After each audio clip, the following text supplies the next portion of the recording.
너희에게 평강이 있을지어다. 아멘. 우리 여러 번 함께 인사를 나누시고 또 우리 부목사님 금요 저녁 예배를 통해 샬롬의 의미까지 더 깊이 배우신 우리 하늘가정 여러분, 이 안식일에 여기까지 오신 서로 간의 인생을 축하하시고 환영하시고 격려하는 의미로 서로 간에 샬롬하고 인사를 좀 나누겠습니다.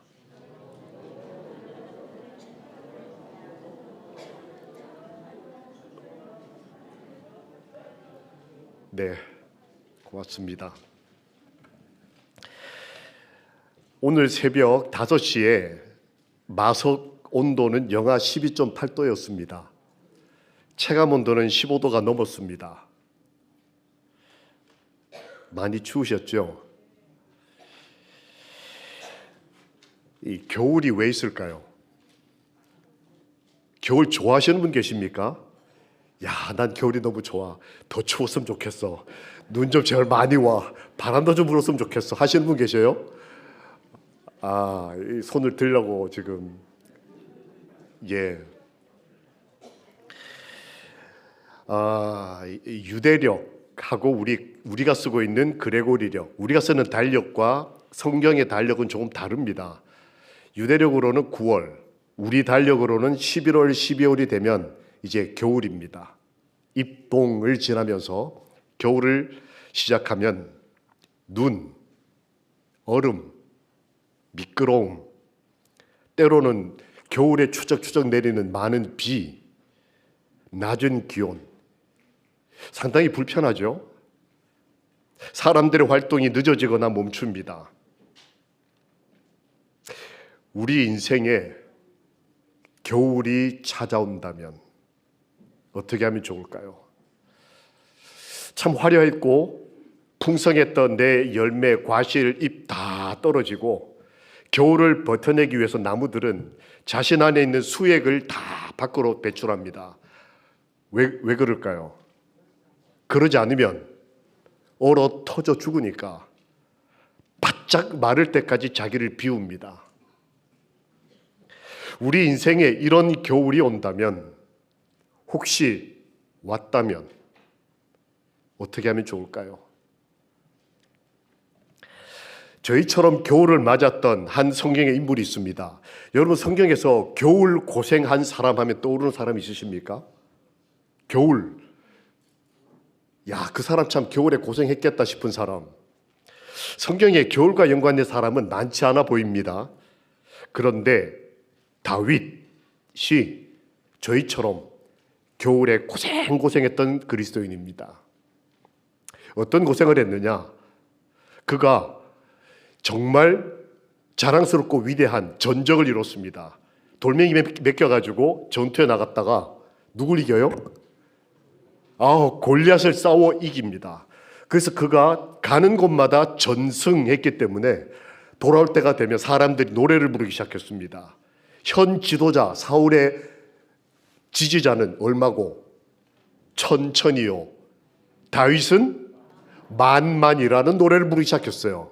그러면서 왕의 지지와 왕의 아들과 우정을 나눴던 요나단과 친구였던 다윗이 풍성하고 호화롭고 성공적이었던 여름이 지나가고 갑자기 겨울이 옵니다.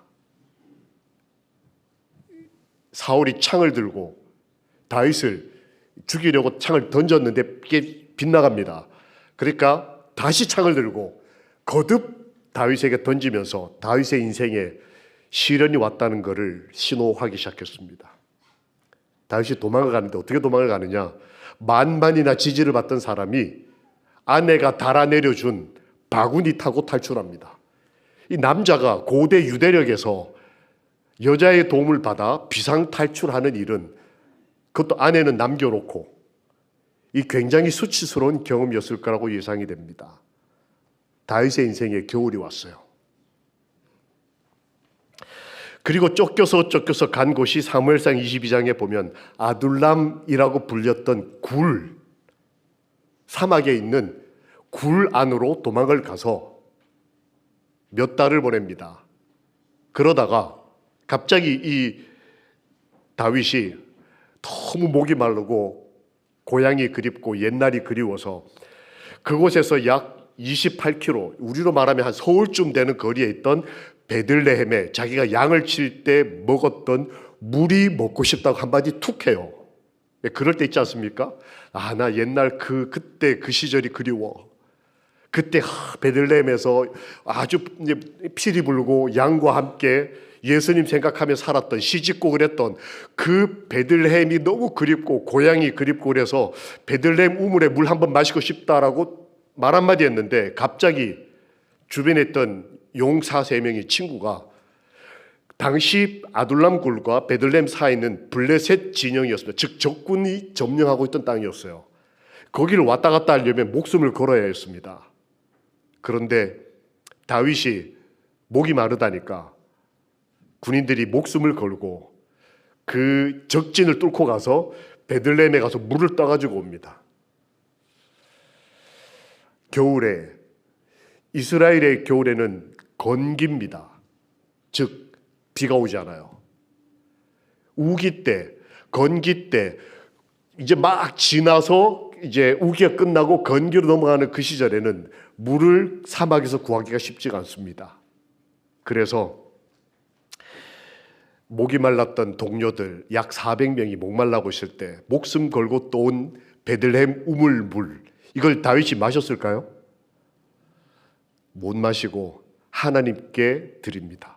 헌금으로, 헌물로 생명을 바쳐 또 온 물이라고. 그만큼 다윗이 힘들었습니다. 추위와 목마름 가운데 이 사건이 일어난 걸로 봐서 본교주석은 아둘람 굴에 숨어 있었던 때는 겨울이었다라고 본교주석이 기록합니다. 지금 같은 때 집에서 자지 못하고 야외에 쫓겨나와서 아내조차 데리고 오지 못하고 혼자 이렇게 숨어 있다가 겨울을 맞이하는 이 상황에서 과중한 책임까지 몰려옵니다.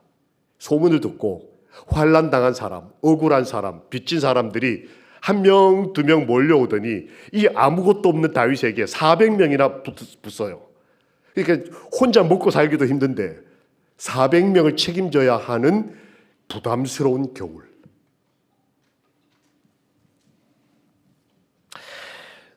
게다가 그를 향해서 사람들은 죽이려고 했는데 사울의 죽이려고 하는 의지, 살의가 불타올랐다라고 시편 57편에 기록되어 있습니다.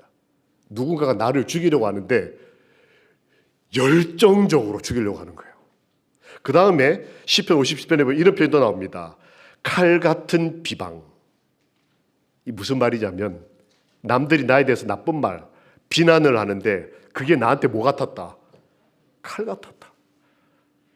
별 관계 없는 사람들, 그냥 지나가다 만났던 어떤 그런 사람들이 자신들 너는 왕을 떠난 사람이라고 비루한 자라 그러고 비난하고 먼지를 털고 이러는 상황을 보고 너무 배신감 느껴지고, 저 사람이 내가 골리앗 죽일 때는 만세 부르고 아 당신이 최고라고 하던 사람이었는데 내가 이제 이렇게 궁지로 몰리니까 내 인생이 겨울에 닥치니까 사람들이 배신하고 나 모른다 그러고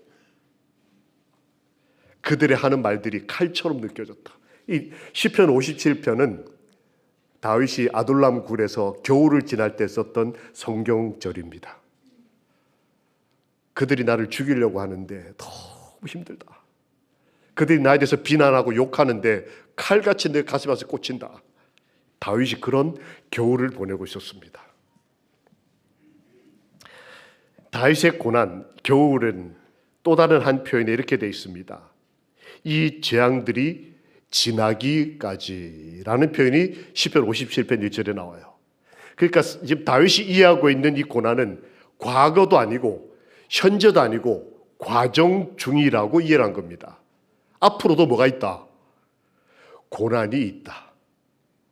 하나님을 믿고 사는데 이 겨울이 내년에도 또 올 것이라는 것을 느낄 때 이 다윗의 마음이 어땠을까요? 하나님 믿으면 겨울도 끝이 나고 고난도 끝이 이루고 뭔가 행복한 삶이 시작돼야 되는데 다윗이 이해하고 있는 고난은 계속되는 거였어요.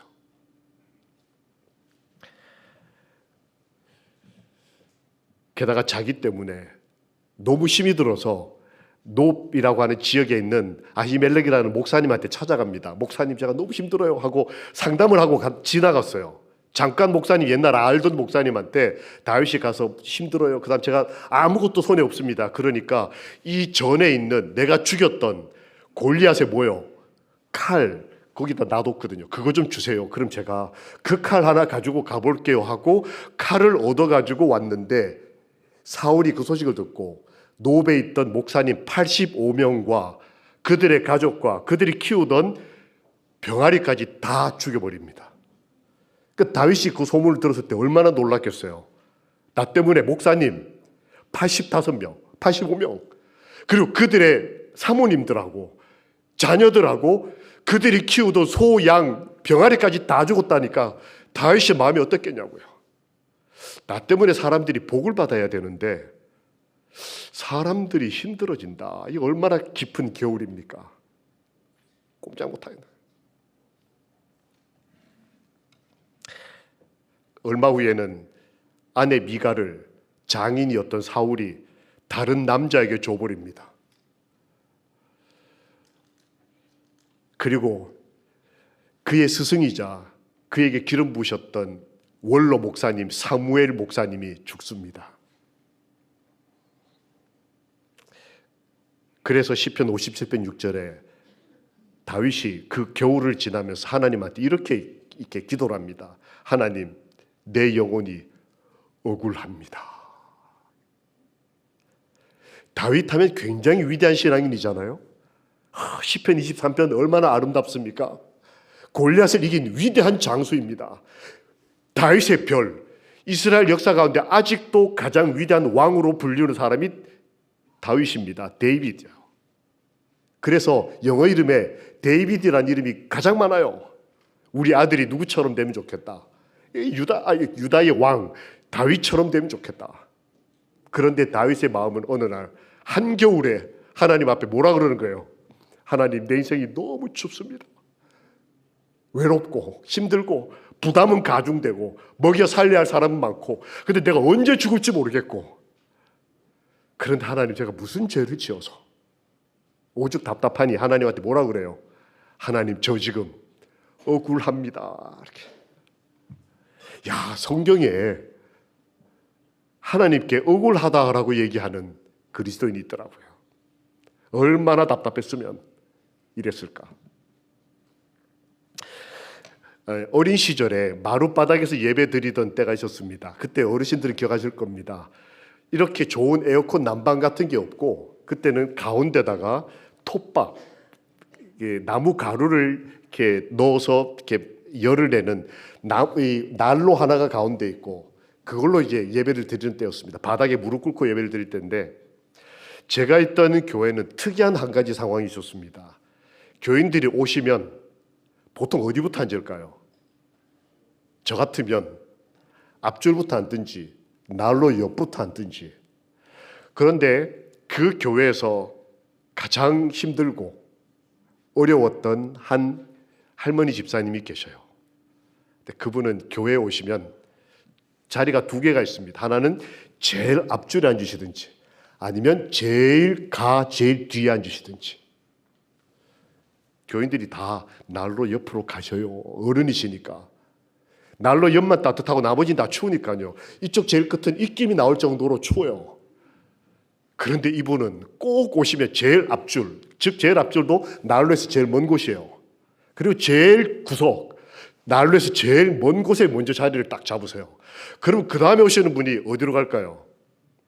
난로 옆으로 못 가요. 어른이 거기 앉아 계시니까 다 그 근처로 가지 않는 거예요. 그래서 제일 늦게 오는 분이 어디 앉는 거예요? 난로 가운데로 딱 가서 앉으세요. 자리가 거기밖에 없으니까. 어릴 땐 제가 왜 그러는지를 몰랐습니다. 나이가 들어갈수록 그 이상한 장면이 잊혀지지가 않아요. 가장 억울할 때, 내 인생에 가장 깊은 겨울이 왔을 때, 내가 가졌던 거 다 떨어져 나가고, 이제 열매도 새끼 달 때 다 주고, 이제는 바짝 말라서 언제 꺾여도 이상하지 않을, 나한테 기생하고 있는 벌레들조차도 껍데기에 유충만 남기고 다 떨어져 나가버린 내 인생, 이 겨울, 이 추위 가운데 혹시 억울한 분이 계십니까? 오늘 그럼에도 주 앞으로 오신 것 잘하셨습니다. 주의 초청에 응하셔서 주의 전으로 오셔서 함께 안식일에 쉼으로 들어오신 여러분을 우리 주님의 이름으로 환영합니다. 아멘. 다윗에게는 겨울에 가치가 있었습니다. 겨울을 견딜 만한 값어치가 있었습니다. 겨울의 가치가 뭘까요? 이 추운 이유가 뭘까요? 첫 번째, 유성의 질서를 유지하고 운행하심은 하나님의 능력이다. 산상보훈 74페이지 그렇게 되어 있습니다. 이 겨울이 온다는 얘기는 아시는 대로 지구가 기울었기 때문에 태양의 빛을 받는 각도가 틀려지기 때문에 겨울이 오지 않습니까? 이 지구의 운행 그리고 여러 별들의 질서, 이것들을 주관하시는 분은 하나님이시다. 즉 내 인생에 닥친 이 겨울을 주신 분이 누구시다? 하나님이시므로 실수하지 않으시는 하나님, 나에게 항상 좋은 것을 주기를 기뻐하시는 하나님, 혹시 사단이 우리 인생에 찬바람을 불지라도 역전시키시는 하나님, 그분이 내 겨울을 알고 계신다. 작은 찬바람이 있을지 몰라도 우주를 주관하시는 분은 하나님이시다. 잠시 내 인생에 겨울이 있을지 몰라도 내 인생 전부를 축복하시는 분은 하나님이시다. 그러므로 나는 이 겨울을, 이 죽음을 두려워하지 않겠다.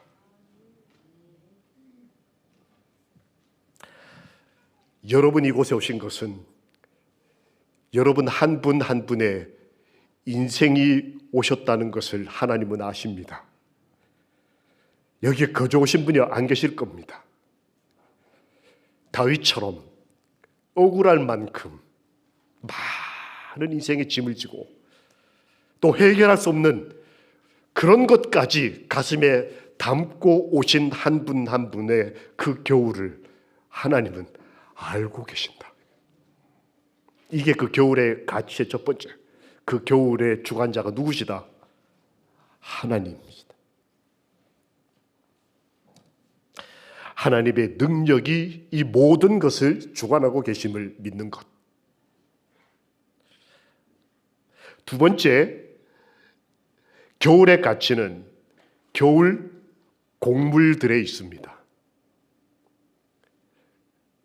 겨울이 추워야 벌레들이 죽어요.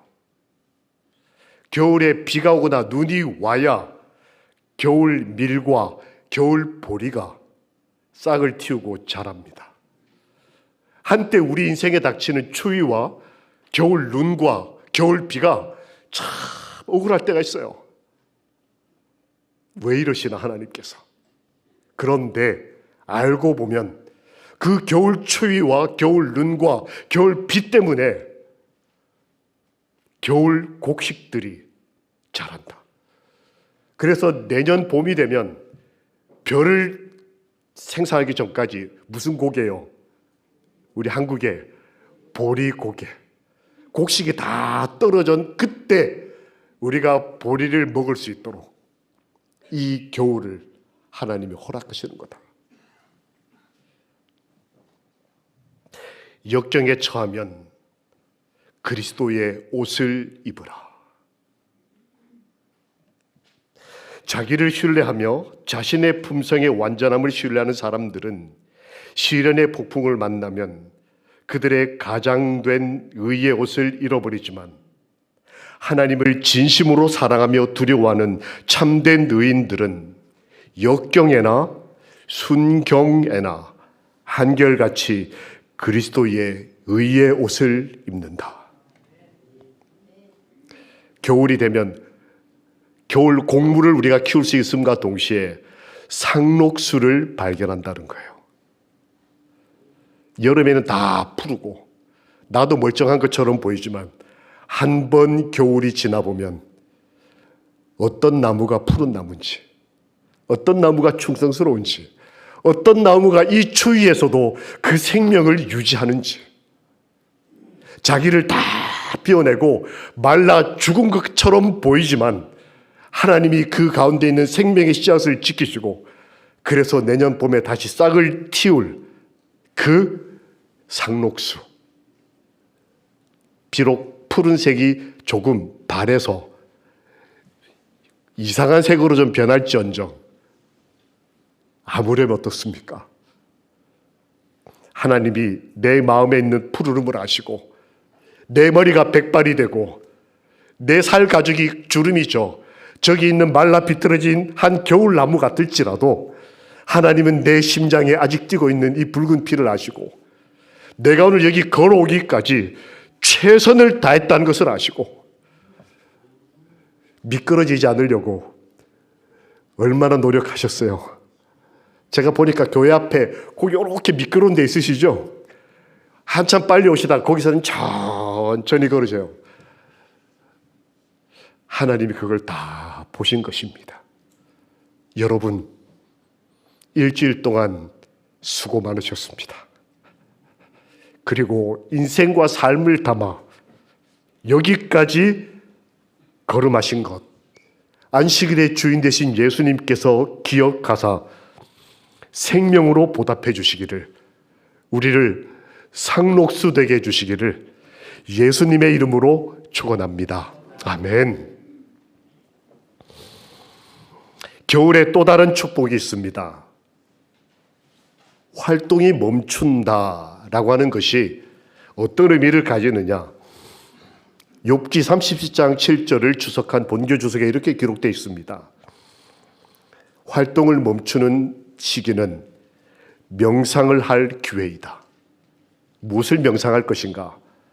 하나님에 대한 더 분명한 지식을 갖도록 촉진하라. 이 겨울에 찬바람을 맞으며 우리가 뭘 할 것인가? 조용히 하나님에 대하여 깊은 이해. 이 죽음 같은 겨울을 이겨내면 하나님이 다시 생명 웅돋는 봄과 여름을 주실 것이라는 기다림.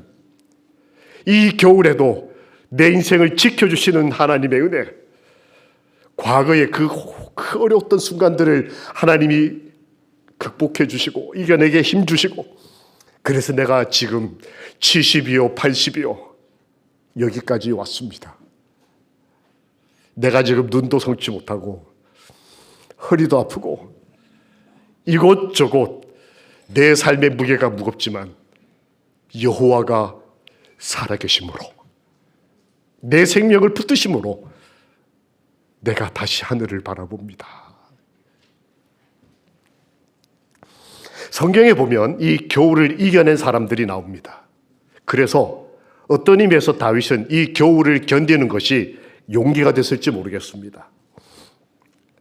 다니엘 8장 2절에 보면 수산성에서 활약하고 있던 다니엘에 대한 기록이 나옵니다. 그게 왜 겨울과 상관이 있을까요? 페르시아, 옛날 바벨론 다음에 있던 나라 페르시아라는 나라는 서울, 수도가 세 곳이 있었습니다. 근데 여름 서울, 가을 서울, 겨울 서울이 따로 있어요. 겨울에는 어디로 갈까요? 이 따뜻한 곳으로. 이 다니엘이 활동하고 있던 이 수산성이라는 곳은 겨울성입니다. 즉 추위가 왔을 때 사람들이, 왕족이 추위를 피해 가서 이렇게 그 행정하고 나라를 다스리던 성이 수산인데, 그 수산성에서 다니엘이 역할을 했다는 거예요. 즉 한겨울에 상록수 다니엘은 하나님의 사람으로 살았다. 그리고 또 이 수산성에 활동했던 한 그리스도인 여인이 있습니다. 혹시 기억나십니까?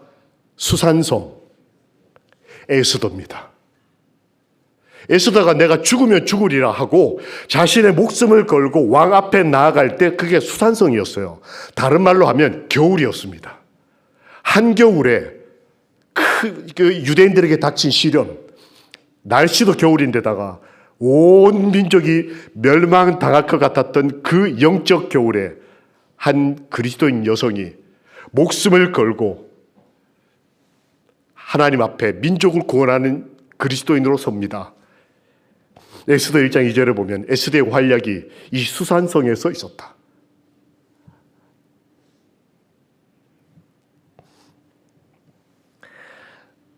여러분, 우리는 이 겨울을 어떻게 보내려고 생각하고 계십니까? 단지 11월, 12월 추위가 닥쳐온 겨울뿐만 아니라 내 인생의 겨울이 지금 찾아왔다면 이 겨울을 내가 어떻게 지내면 좋을까? 혹시 이 겨울이 내 삶의 마지막 겨울이라면 어떻게 하면 좋을까?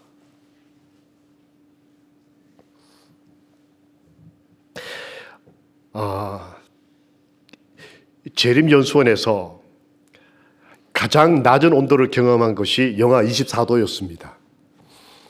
영하 24도에 새벽기도 하려고 그러면 문을 열고 딱 나가면 뭐가 쩍쩍하는 소리가 들리는 것 같아요. 영하 24도면 체감 온도는 한 5, 6도 정도 될 것 같습니다. 그 시간에 기도하기 위해서 골짜기 끝에 있는 기도실 올라가다 보면 제가 참 감동한 게 한겨울 맑은 밤에 가장 추울 때 기도실 하늘에 뭐가 떠 있냐면 오리온 성좌가 떠 있어요. 얼마나 좋은지 모릅니다. 우리 재림교인에게는 오리온 성좌가 특별한 별자리입니다.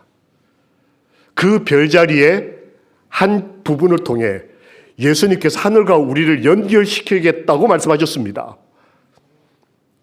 한겨울에 눈발을 헤치면서 기도하러 갈 때 바라보는 곳이 어디냐면 오리온자를 봐요. 그 추위를 잊어버리고 눈도 잊어버리고 그리고 내 인생의 고난도 잠시 잊고 다시 오실 주님, 우리 주님을 바라보는 것. 이 겨울에 오리온 별자리를 좀 찾아보시고 우리 인생에 닥친 이 겨울을 잘 이겨내시기를, 예수님 바라보면서 한순간 지나갈 이 추위를 잘 견뎌내시기를, 또 어떤 분에게 이 겨울이 삶을 놓고 투쟁하는 그런 겨울이 된다면 그분에게는 하나님의 특별한 은혜가 함께 하시기를 살아계시는 예수 그리스도의 이름으로 기도합니다. 귀 있는 자는 들을지어다. 하나님이 이 겨울을 맞이한 다윗에게 어떤 은혜를 주셨을까요? 어떻게 버티게 해주셨을까요? 다윗이 버티자! 이래서 버텼을까요? 그런 의지와 믿음도 중요했겠지만 하나님께서 다윗에게 버틸 수 있도록 겨울에 하나님이 은혜를 주셨습니다. 우리 패스파인더 오늘 설교 제목 하나님의 겨울. 겨울 하면 생각나는 게 뭐가 있으십니까? 불이에요, 불. 여러분, 난방이 안 된다 이거 상상해 보셨습니까? 제가 이렇게 들어보니까 우크라이나가 지금 전기 안 돼, 난방 석유 이게 없어서 그냥 옛날처럼 나무 이렇게 구해가지고 이렇게 불을 떼면서 버틴다고 하는데, 이거 지금 이 겨울에 부럽다. 이거 상상할 수 없는 일이죠. 여러분, 이 불이라는 존재 혹시 생각해 보셨습니까? 이 하나님 안 믿는 사람들은 지금부터 몇만 년 전에 어쩌다 사람이 돌을 비벼가지고 아니면 하늘에서 뭐 번쩍해가지고 불이 나서 불의 존재를 알았다 이렇게 표현합니다. 근데 성경에는 첫 불이 언제 나오느냐? 인간이 죄를 짓고 겨울을 맞이할 때, 에덴 동산에서 그 온화하고 따뜻한 곳에서 쫓겨나서 죽음의 공포를 느낄 때, 그때 하나님이 화염검을 통해 성경 기록상 인간에게 불이라고 하는 개념이 처음 등장합니다. 그리고 얼마 후에 부자 선지자 71페이지에 보면 아벨이 제사를 드릴 때 아담, 그 다음에 아벨이 제사를 드릴 때에 하늘로부터 불이 내려와서 그 제물을 살랐다 이렇게 표현이 나옵니다. 그런데 그 전에 아담이 예수님께서 가죽옷을 지어서 입히시고 아담이 첫 제사를 드릴 때 그는 깊은 고통을 느꼈다. 양을 처음 잡아서 생명을 취해왔기 때문에 고통을 느꼈다. 여기에는 불이라는 존재는 기록되어 있지 않지만 그게 아들 아벨의 제사를 봐서 하늘로부터 불이 내려왔을 거다. 겨울을 맞이하는 인간에게 하나님이 뭘 주시는 거예요? 불이라는 존재.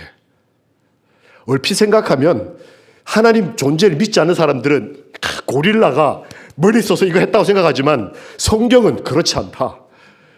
그 온화하고 행복했던 곳에서 쫓겨났던 아담과 하와에게 화염금을 드신 것은 저주가 아니라 제사는 생명을 취하는 하나님의 이기적 경배 행위가 아니라 사람을 살리고 싶은, 따뜻하게 해주고 싶은, 인간에게 불이라는 존재를 통해 용서와 따뜻함과, 그래서 오늘 기도하실 때 그렇게 기도하셨잖아요. 하나님의 따뜻함을 느끼게 해달라고. 우리 아버지 마음이셨던 거예요. 다윗이 아둘람 굴에서 겨울을 지낼 때 버틸 수 있었던 힘은 불이라는 존재였어요. 그가 하나님께 예배하고 기도하기를 기뻐하는 사람이었다는 것을 우리 모두가 다 압니다. 하나님이 그에게 주신 또 다른 은혜의 증거들을 잘 찾아보는 것입니다. 겨울 비가 내림으로 다윗과 400명의 식구들은 표현해 보면 역대상 11장 13절에 보리가 많이 난 밭을 뚫고 지나가는 기록이 나와요. 즉 보리가 많이 났다라는 말은 겨울이 추웠고 비가 눈이 많이 내렸다는 뜻이라는 거예요. 다윗이 그 깊은 겨울을 버텨냈을 때 내 사랑하는 가족들을, 우리 교인들을 먹여 살릴 뭐가 많은 보리밭을 지나갔다. 다윗을 쫓아오는, 또 다윗이 지나다니는 그 길목에 많이 보리가 났다. 보리밭이었어요. 보리밭 사이길로 지난 사람은 우리 가곡이 아니라 다윗에 관련됐던 사람들이 첫 사람이었을지도 모르겠습니다. 하나님은 그에게 동굴을 주셨습니다.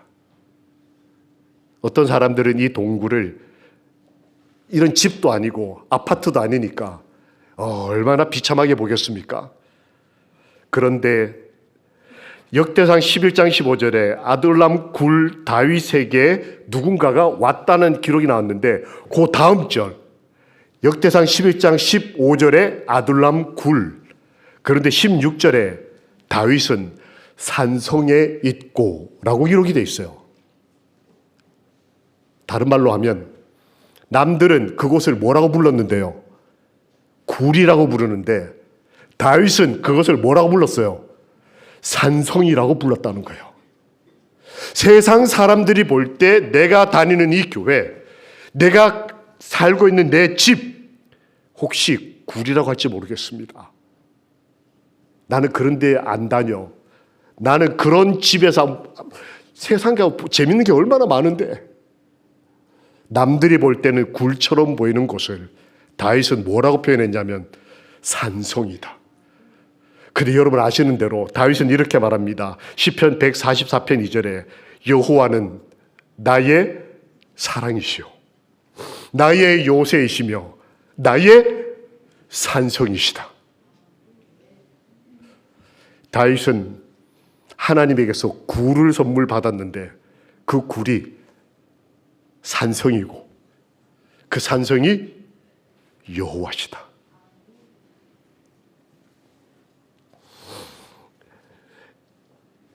말씀에 이렇게 기록되어 있습니다. 겨울 은혜들의 증거를 찾으라. 겨울인 건 분명합니다. 날씨가 춥습니다. 그러나 그럼에도 내가 몸이 아프지만 그럼에도 내 삶에 고난이 있지만 그럼에도 하나님이 주신 은혜의 증거들을 찾는 것입니다. 또 다른 은혜의 증거가 뭘까요? 친구들입니다. 다윗이 가장 힘들 때 제일 먼저 찾아간 사람이 사무엘이었습니다. 목사님을 찾아가요. 할아버지 목사님. 자신에게 안수하셨던 그 목사님에게 갑니다. 두 번째로 간 사람이 아히멜렉이라는 목사님이에요. 세 번째로 간 사람이 사실은 다윗이 간 게 아니라 다윗이 굴에 있을 때 다윗을 찾아온 젊은 다윗하고 나이가 비슷한 한 청년이었는데 그 이름이 갓이라는 청년이었어요. 근데 그도 전도사였습니다. 평생 목사로 살아요. 다윗은 사람들에게는 실어버린 바 됐지만 하나님의 종들이 친구가 되어줬어요. 그래서 온 집안이 멸문지화가 될지언정 하나님의 승리의 상징이었던 칼을 다윗에게 주고 목숨으로 다윗을 지켜낸 목사님은 하나님의 종이었어요. 다윗은 가장 어려울 때 세상 사람들을 기대하지 않았습니다. 하나님의 사람들과 가까이였습니다. 하나님이 그 주변에 기도하는 사람들. 여러분, 어렵고 힘들 때는 하나님의 사람들을 찾으십시오. 우리 소그룹 장로님, 나한테 반찬 갖다 주신 우리 집사님, 나에게 성경을 가르쳐 주신 우리 구집사님, 나에게 바른 말씀을 하시고 바른 길을 인도하시는 우리 장로님, 그런 그리스도인들과 함께 있을 때에 다윗은 힘과 용기를 얻었다.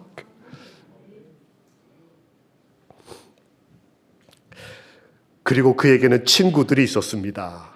베들레헴까지 목숨을 걸고 가서 물을 떠다 준 친구.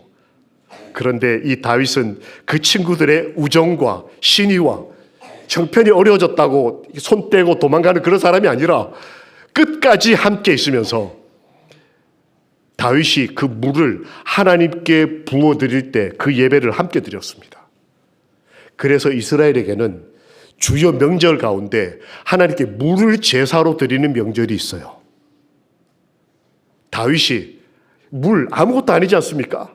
그런데 그 물에 겨울의 가치, 목숨의 가치, 친구의 우정의 가치, 충성의 가치를 담아서 하나님께 드렸을 때 그 목숨을 나눈 친구들이 혈맹이 되지 않았겠습니까? 우리가 가장 어려운 겨울에 함께 있었다. 우리가 생명을 나눴다. 그 물을 하나님께 드렸고 이스라엘 백성은 그 이후로 하나님께 예배를 드릴 때 물을 길어다가 하나님의 제단에 붓는 그런 특별한 축제를 벌이기도 했습니다. 우리 인생 주변에 아무것도 아닌 것 같은 물 한 컵에 우리의 겨울의 고난의 승리를 담고 친구의 우정을 담고 하나님에 대한 사랑을 담고 교회를 끝까지 미끄러지는 걸음으로 조심조심해서라도 오늘 어떤 분은 감을 이만큼 사가지고 그 무거운 걸 들고 오신 할머니 나눠주시려고 그 걸음을 하나님이 기억하사 그 물의 제사, 다른 말로 하면 인생의 제사, 송아지 못 바쳐도 좋습니다. 남들처럼 대단한 인생 아니어도 좋습니다.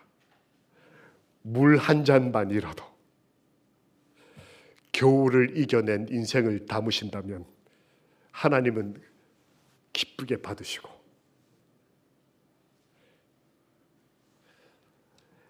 우리의 수중에 유익한 것들, 산상보훈에 나오는 기록입니다.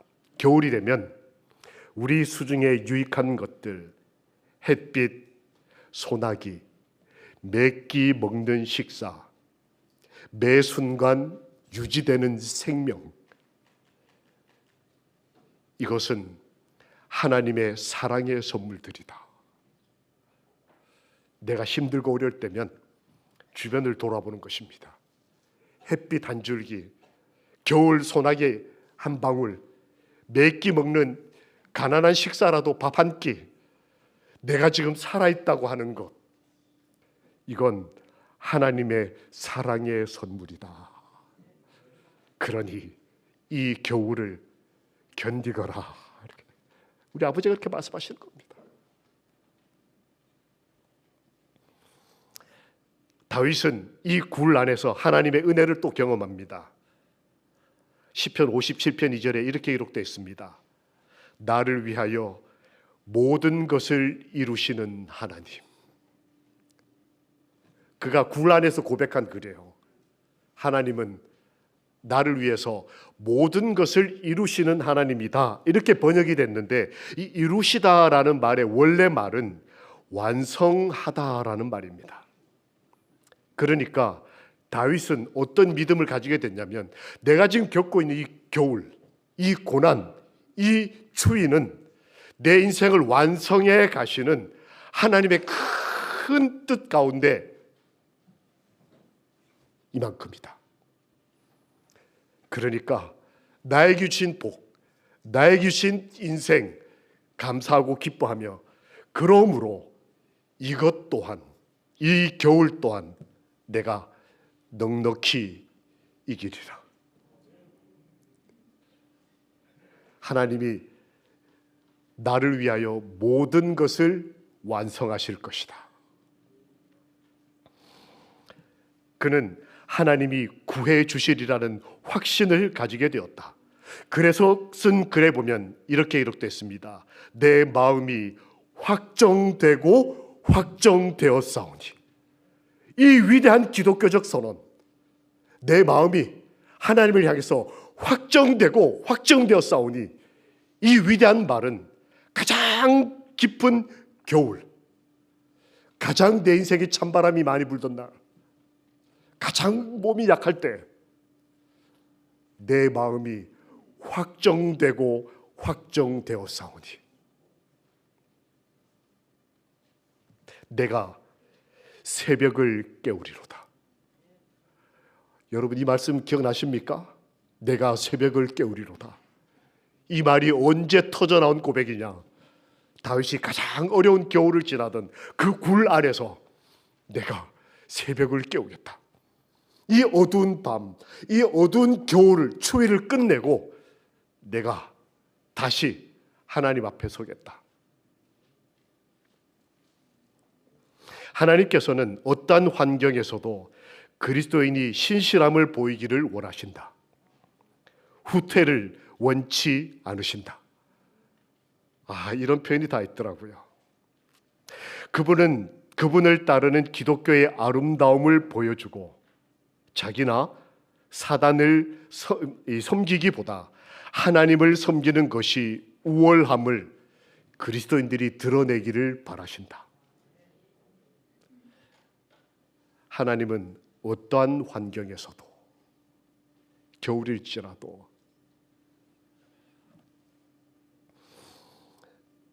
스가랴 14장 8절에 그런 인생을 살아낸 다윗과 그런 인생을 살아내고 있는 오늘 마석교회 하늘 가족들에게 이렇게 말씀하십니다. 생명수가 하늘 보좌로부터 흘러나와 여름에서 겨울까지 넘치게 흐르리라. 이 땅은 하늘을 위해 준비하는 장소이다. 엘렌 화이트가 이렇게 썼습니다. 이곳에서 보내는 시간은 그리스도인의 겨울이다. 지금 이 땅, 이 인생은 하늘을 가기 위해 준비하는 인생인데, 그리스도인에게 이 인생은 겨울이다. 여기에는 박해의 차가운 바람이 우리에게 불어오고 환란의 물결이 우리에게 밀려온다. 그러나 가까운 미래에 그리스도께서 오시면 슬픔과 한숨은 영원히 끝나게 될 것이다. 그때가 그리스도인의 여름이 될 것이다.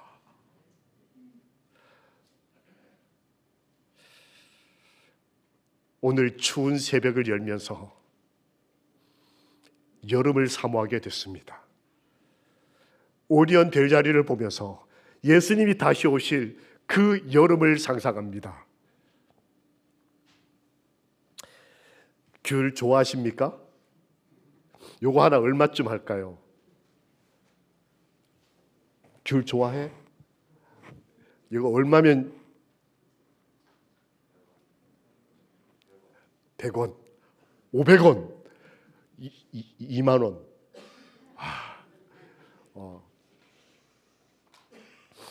제가 영하 43도에 있어 본 적이 있습니다. 우리나라에는 없겠죠. 몽골에 집회를 갔을 때, 출장을 갔을 때 그곳 온도가 영하 43도였습니다. 근데 400명쯤 청년들이 모였습니다. 아시는 대로 몽골은 가난한 나라입니다. 그 집회를 모였는데 이만큼 한 네다섯 명이 정말 시커멓고 머리는 막 이렇게 산반해 있고, 그다음 이불 같은 걸 이렇게 하고 끈으로 묶어놓은, 그러니까 이불이 이렇게 굴러다니는 것 같은 사람 한 몇 명, 한 대여섯 명이 앉아 있었습니다. 정말 얼마나 안 씻었는지 얼굴이 시커맸어요. 그 제가 어떻게 말씀 집회로 오는데 저러고 올 수 있을까? 옷은 이불을 둘러싸고 그 다음에 얼굴을 안 씻고 머리가 떡이져 가지고 여러분 안식일날 그러고 오면 뭐라고 하겠습니까? 문제가 되겠죠. 이거 또 냄새도 또 좀 나야죠. 그 제가 집회를 하다가 물어봤습니다. 그 현지 목사님한테 저 청년들은 누구냐 이렇게 물어봤더니 몽골이 우리나라보다 훨씬 큰 나라입니다. 4배인가 5배 큰 나라인데 계란처럼 옆으로 길쭉한 나라예요. 근데 몽골의 수도 울란바토르는 계란의 이쪽 끝에 있습니다. 그런데 반대편 끝이 사막이 있는데 그 사막의 이름이 고비 사막이라는 데가 있어요. 혹시 들어보셨습니까? 우리 왜 고비 하는 고비 사막. 근데 고비란 말이 사막이라는 뜻이에요. 그러니까 고비 사막은 틀린 말이에요. 고비라는 말이 사막이라는 뜻이에요. 거기에 사는 청년들이래요. 근데 거기서 여기까지 오려면 3박 4일을 와야 된답니다. 버스를 타고. 가난하니까 비행기 같은 거 못 타고요. 근데 이 버스가 소련에서 만든 버스인데 난방이 안 된대요. 여러분 한겨울에 영하 43도에서 히터 안 틀어주는 버스 타고 여행해 보신 적 있습니까? 3박 4일 동안. 그러니까 얘네들이 뭘 입은 거예요? 이불을 입은 거예요. 그냥 옷이 아니고 이불을 입고, 왜 그 히터 안 되는 버스를 타고 거기서 자고 먹고 해야 되니까 하고, 그럼 거기는 사막이니까 휴게소가 없어요, 한국처럼. 그러면 3박 4일 동안 뭘 먹고 사냐 했더니 탈 때 먹을 걸 가지고 탄답니다. 그 고기, 그 말고기 같은 거 이렇게 말린 거, 그 다음에 이 바짝 마른 빵, 이런 상하지 않는 이런 것들을 이만큼 싸서 이렇게 먹어가면서 3박 4일을 달려와서 집회에 참석하니까 매연 다 뒤집어 쓰고 씻지 못하고 3박 4일을 말씀 들으려고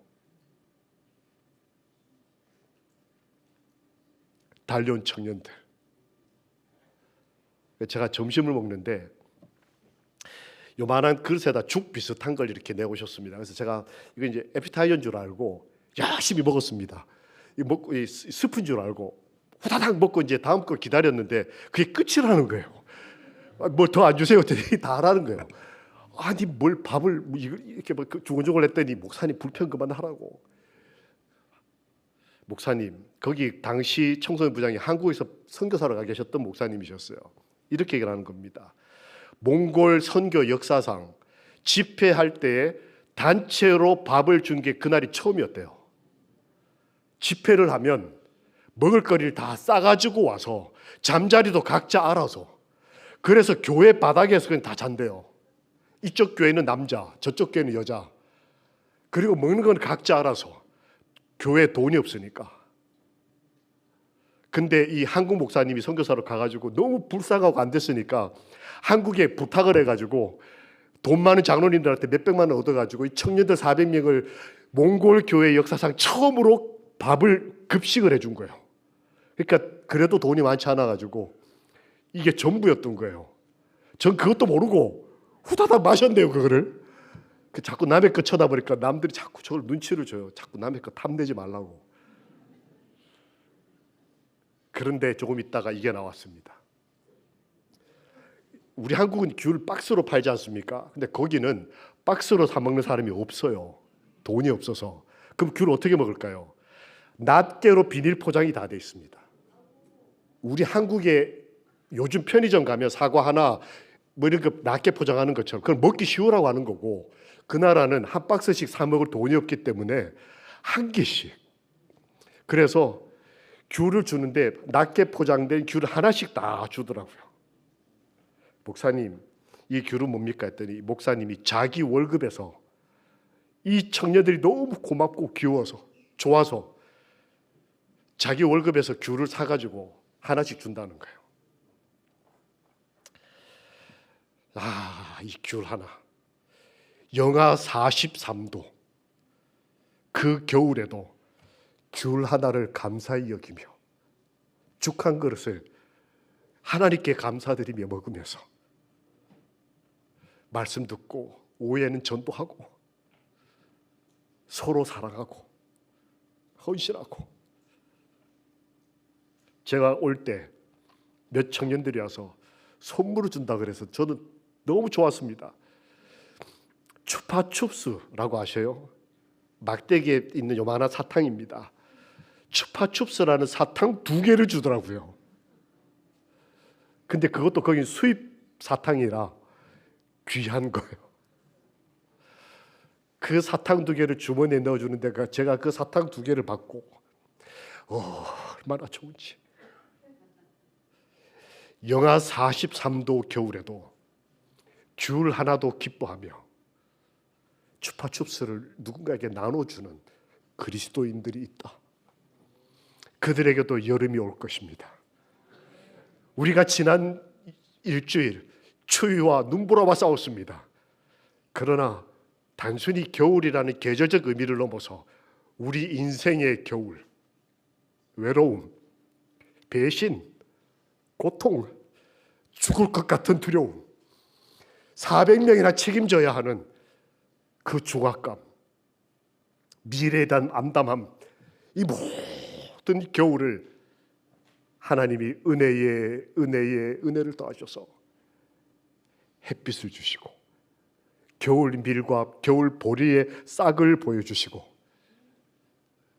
친구를 주시고 같은 믿음을 가진 사람들을 옆에 두셔서 우리의 여름을 기다리게 하신 하나님은 참 좋으신 우리 아버지십니다. 우리 주님이 오실 그 여름, 이 겨울을 끝내고 이 고난의 긴 밤을 끝내고 새벽을 깨우고 오실 그분 오실 때에 다 함께 맑고 빛난 곳에서 평안하고 즐거운 여름을 살아가게 되기를 우리 주님 예수 그리스도의 이름으로 기도합니다. 아멘. 눈